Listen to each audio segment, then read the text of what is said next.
যারা ফেসবুক চালাক ছেলেদেরকে বলছি, ওরা তোমাকে চতুষ্প জন্তুর সঙ্গে তুলনা করছে, তুমি কখনোই তাদেরকে চতুষ্প জন্তু বলো না, বরং তাদেরকে উত্তম উপদেশ দিয়ে লিখবার চেষ্টা করো কোরআন এবং হাদিস দিয়ে, কারণ এটাই আল্লাহর নির্দেশ, ইদফা বিল্লাতি হিয়া আহসান।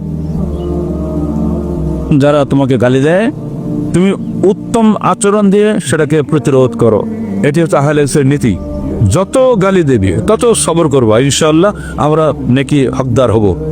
গালিগালাজ দেওয়া ভাইদেরকে আমরা সাধুবাদ জানাই, তারা গালি দিচ্ছেন, আমরা সবর করছি, তারা গুনাহগার হচ্ছেন, আমরা নেকি পাচ্ছি।